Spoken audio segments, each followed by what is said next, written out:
Praise the lord, హల్లెలూయా. ప్రభునందు ప్రియ దేవుని బిడ్డలారా, మరి ఒక ఉదయకాలం ప్రభు మాటలు ధ్యానం చేసుకోవటం మనకెంతో ఆశీర్వాదకరం.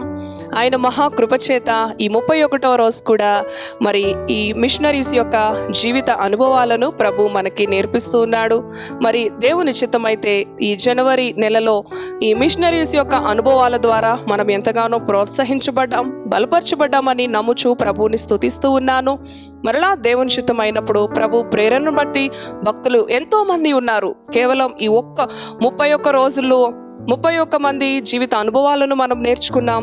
100 మంది ఉన్నారు క్రీస్తు కొరకు ప్రకాశించిన జ్యోతుల వలె ఈ రోజుకి కూడా సజీవ సాక్షులుగా కొనియాడబడుతూ ఉన్నారు. అవును ప్రియ సహోదరి సహోదరుడా, ఈ మాటలు నేను ఎప్పుడో విన్నాను కదా, నాకు తెలుసు కదా అని అనుకోకుండా ప్రభు మన ముందు ఉంచుతూ ఉన్నప్పుడు, మరలా ఆయన తెలియజేస్తూ ఉన్నప్పుడు మనము దానికి లోబడదాం. నేను కూడా క్రీస్తు కొరకు ఒక మంచి పని చేయాలి, ఏదైనా సాధించాలి, ఆయన మహిమ కొరకు నమ్మకమైన మంచి దాసుడా అని నా తండ్రితో నేను అనిపించుకోవాలి అనే విధంగా మన ఆత్మీయ జీవితాన్ని ముందుకి కొనసాగిద్దాం.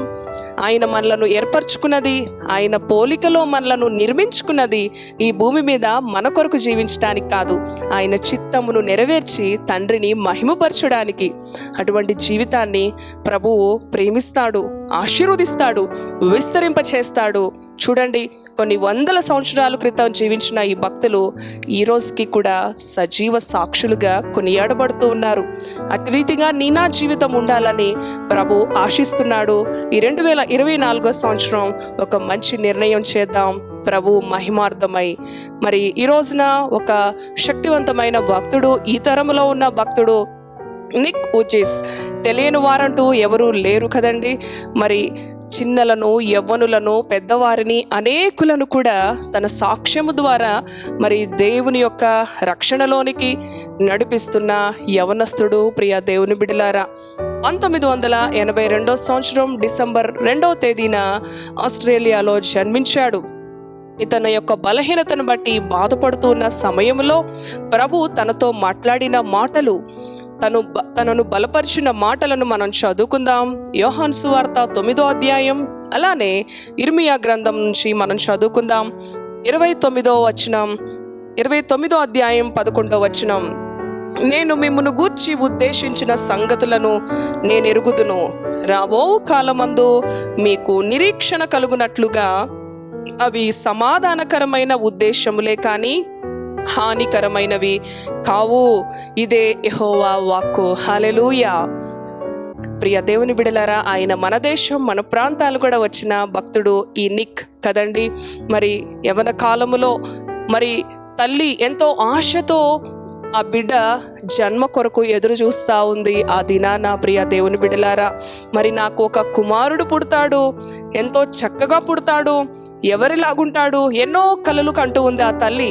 ఆమె మరి వైద్య రంగంలో మరి ఆ యొక్క వైద్యము తెలిసిన వ్యక్తి, నర్సుగా ఆమె యొక్క వృత్తి ఉన్నది. ప్రియ దేవుని బిడ్డలారా, అటు రీతిగా తల్లిదండ్రులు ఎంతో ఆశతో ఆ ప్రథమ సంతానము కొరకు ఎదురు చూస్తూ ఉండగా మరి కోట్లలో ఒకరికి వచ్చే ఆ యొక్క వ్యాధితో ఆ కుమారుడు పుడతాడు. ప్రియ దేవుని బిడ్డలారా, ఈ నిక్ ఊజిస్ తల్లి ఆ యొక్క బిడ్డ పుట్టినప్పుడు చూడడానికి ఇష్టపడలేదు. వారం రోజుల వరకు ఆ కుమారుని చూడడానికి ఇష్టపడినప్పటికీ కూడా మరి వారం రోజులు అయిన తర్వాత తన తండ్రి రోజు కూడా వచ్చి చెప్తూ ఉంటాడు, ప్రతి వారు వచ్చారు, నీ కుమారుడు చక్కగా ఉన్నాడు అని చెప్పి మరి ఆ యొక్క తండ్రి ఆ భార్యతో చెప్తూ ఉంటాడు. ప్రియ దేవుని బిడ్డలారా, ఆ కుమారుడు పుట్టినప్పుడు 2 కాళ్ళు 2 చేతులు లేవు, కేవలం ఒక పాదము, 2 మరి ఆ కాళ్లకు వేళ్ళు ఉంటాయి. ప్రియ దేవుని బిడ్డలారా, అటువంటి మరి విధముగా పుట్టిన ఆ కుమారుణ్ణి ఎలా తీసుకోవాలి, ఎలా వారు మరి ఆ కుమారుణ్ణి చేతుల్లోకి తీసుకొని పెంచాలి, ఏమి అర్థం కాని పరిస్థితి వారికి ఏర్పడింది. తరువాత వారికి మరి ఒక 2 సంతానం, మరి ఆ నిక్కు తమ్ముడు చెల్లెలు కూడా 3 సంతానాన్ని ప్రభువు వారికి అనుగ్రహిస్తాడు. అయినప్పటికీ కూడా తల్లిదండ్రులు ఏ విధముగా నిరాశ చెందక దేవుని భక్తిలో పెంచుతారు. భక్తి కలిగిన తల్లిదండ్రులు కనుక ప్రభు ఒక ఉద్దేశముతోనే ఆయన ఈ బిడ్డని ఇటు రీతిగా అనుగ్రహించాడని ఎన్నడూ నిరాశ పడకుండా ఆ కుమారుడికి మరి విద్యను అభ్యసించే విధంగా మరి తనకు కలిగిన పరిస్థితిని బట్టి స్విమ్మింగ్ నేర్పిస్తారు. స్పోర్ట్స్లో కూడా మంచిగా చూడండి, 2 చేతులు 2 కాళ్ళు ఉన్న వాళ్ళే సరిగ్గా ఆడలేని పరిస్థితుల్లో. అలాగే కంప్యూటర్ టైప్ చేస్తాడు, 1 మినిట్లో 45 వర్డ్స్ టైప్ చేస్తాడు. ఒక చిన్న పాదము 2 వేళ్ళు. అవును ప్రియ దేవుని బిడ్డలారా, తన తండ్రి ఒక చైర్ తనకి కంఫర్ట్గా ఉండి ఎటంటే అటు మూవ్ అవడానికి ఆ చైర్ని తన కొరకు ప్రత్యేకంగా చేపిస్తాడు తన తండ్రి.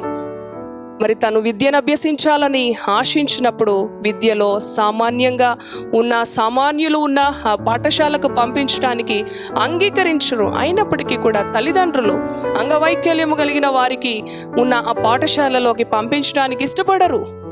యాజమాన్యంతో మాట్లాడి ఆ యొక్క నిక్ని అందరితో పాటే స్కూల్కి వెళ్ళాలి, సామాన్యులతో పాటే 2 చేతులు 2 కాళ్ళు ఉన్న వారితో పాటే నా కుమారుడు కూడా వెళ్ళాలి అని తల్లిదండ్రులు ఎంతగానో ఆ బిడ్డను ప్రోత్సహిస్తూ ఉన్న సమయంలో స్కూల్లో ఎంటర్ అయినప్పుడు తనకి అవమానాలు ఎదురవుతాయి, హేళన ఎదురవుతుంది.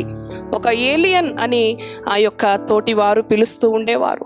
ఎంతో నిరాశ పడిపోయేవాడు. అయ్యో, నాకు ఈ జీవితం, ఈ అవమానంతో కూడుకున్న జీవితం నాకొద్దు, ఎలా అయినా నేను ఈ జీవితాన్ని ముగించుకోవాలి అని బాత్ టబ్లో తన 10 సంవత్సరాల ప్రాయంలో దూకి చనిపోవాలనుకుంటాడు.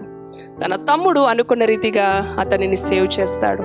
ఒక రోజున 12 సంవత్సరాలకి మరలా ఇదే ప్రేరణ. అయ్యో, నేను ఈ అవమానాలు, హేళనలు, బయటకు వెళ్తున్నా, స్కూల్కు వెళ్తున్నా, వస్తున్నా, చుట్టూ ఉన్నవారు నన్ను ఈ విధంగా అంటూ ఉన్నారు, హేళన చేస్తూ ఉన్నారు, ఈ జీవితం నాకు వద్దు ప్రభువా అని ఎంతగానో చింతించినప్పుడు ప్రియ దేవుని బిడ్డలారా, తన జీవితాన్ని ముగించుకోవాలని అనుకున్నప్పుడు ప్రభు తనతో మాట్లాడతాడు. మనం చదువుకున్న ఇర్మియా గ్రంథం 29వ అధ్యాయం 11వ వచనం ద్వారా.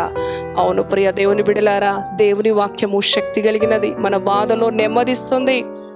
అవును, అది మనలను బ్రతికిస్తుంది. అటు రీతిగానే నిక్ను కూడా నిలబెట్టి అద్భుతంగా వాడుకున్నది. ప్రభువు నన్ను ఈ విధంగా పుట్టించాడు, ఆయన మేలు కొరకే. ఆయన ఎవరినైనా కూడా అద్భుతంగా వాడుకుంటాడు, ఎవరిని కూడా ఆయన తీసివేయడు. పనికిరాని పాత్రలను పనికొచ్చే పాత్రలుగా వాడుకునే మన పరలోకపు తండ్రి గొప్ప దేవుడని ప్రభుని స్తుతిస్తూ ఉండేవాడు. ప్రియ దేవుని బిడ్డలారా, తన యొక్క విద్య, తన డిగ్రీని ముగించుకుంటాడు. ఎన్నో జాబ్ ఆపర్చునిటీస్ వచ్చినప్పటికీ కూడా నేను ఉద్యోగం చేయను, నేను దేవుని సేవ చేసి అనేకులకు ప్రభువు నన్ను ఈ విధంగా ఎలా వాడుకుంటున్నాడో, ఎంత శక్తివంతంగా నన్ను నిలబెట్టుకుంటున్నాడు. తన సాక్ష్యము ద్వారా ఎంతో మందిని, మొట్టమొదట తన 10th క్లాస్లో స్కూల్లో 300 మంది విద్యార్థుల మధ్య చెప్పినప్పుడు అనేకులు కన్నీరు కార్చి ఏడుస్తారు. నన్ను ఎవరు ప్రేమించరు, నాకు ఎవరు లేరు అనుకున్నాను, నన్ను యేసయ్య ప్రేమిస్తున్నాడా, నాకు యేసయ్య ఉన్నాడా అని ఎంతోమంది దేవుని ప్రేమను నిక్ చెప్తూ ఉన్నప్పుడు దేవుని మాటల ద్వారా ఆదరించబడి, ఓదార్చబడి దేవుని కొరకు ఆత్మహత్యలు చేసుకోవాలనుకున్నవారు, వారి జీవితాలు ముగించుకోవాలి అనుకున్నవారు ఎంతోమంది బ్రతికారు. ప్రియ దేవుని బిడ్డలారా, చూడండి, ప్రభువుకి ప్రతి మనిషి పట్ల ఈ భూమి మీద ఒక ప్రణాళిక ఉంటుంది. ఆయన ప్రతి వారిని కూడా ఒక ప్రత్యేకమైన వారిగా చేసుకున్నాడు. నీవు దేవుని దృష్టిలో శ్రేష్టమైన దానవు, శ్రేష్టమైన వాడవు. మనుషులు దృష్టించకపోయినా ఆయన నిన్ను విలువైన పాత్రగా నిలబెట్టే దేవుడు.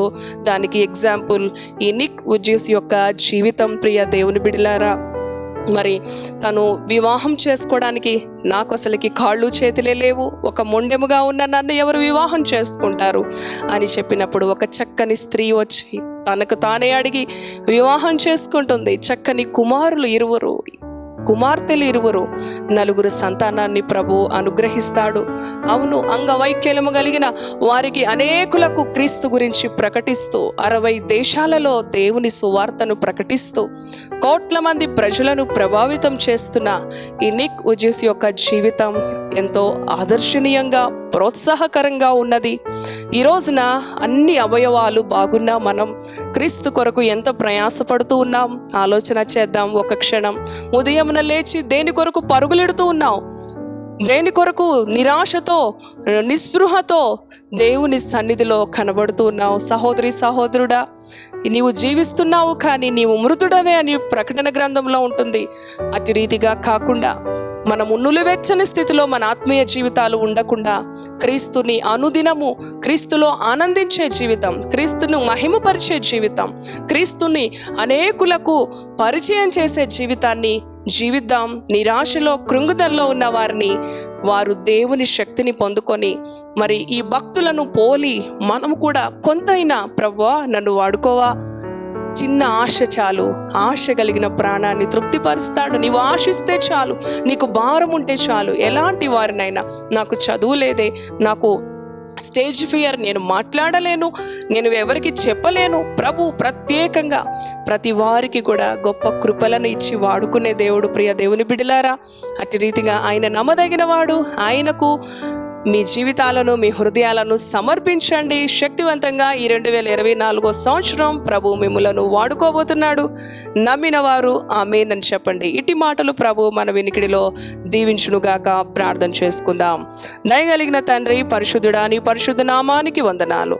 నీ కృపచేత, నీ దయచేత ఈ 2024 సంవత్సరం జనవరి 1 రోజు నుంచి 31వ రోజు వరకు తండ్రి నాయన మా ముందు జీవించిన భక్తులు, పరిశుద్ధులు ప్రభువా, మా వలే ప్రభువా తండ్రి మానవులుగానే, అవును ప్రభువా, మాకు నీవు మాదిరిగా ఉన్నావు. 2023 సంవత్సరముల క్రితం మా కొరకు వచ్చి కలువరి శిలువలో బలియాగమయ్యావు. నీ జీవన విధానమంతయు మాకు నేర్పించావు ప్రభువా. అదే బాటలో మా ముందున్న భక్తులు జీవించారు. అదే బాటలో మేము జీవించాలని మాకు నేర్పిస్తున్నావు ప్రభువా. ఈ మాటలు విన్న ప్రతి బిడ్డను మీరు లోపరుచుకోండి, ఆశీర్వదించండి. ఈ నూతన సంవత్సరం నీ కొరకు గొప్ప కార్యాలు చేయాలి ప్రభు, ఆత్మీయంగా దీవించబడాలి.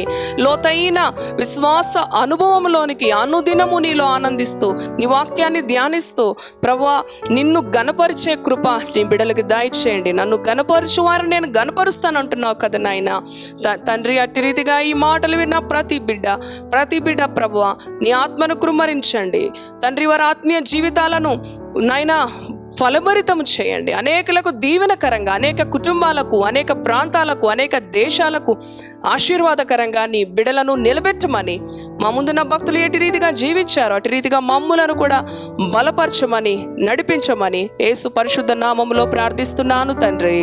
Amen, amen.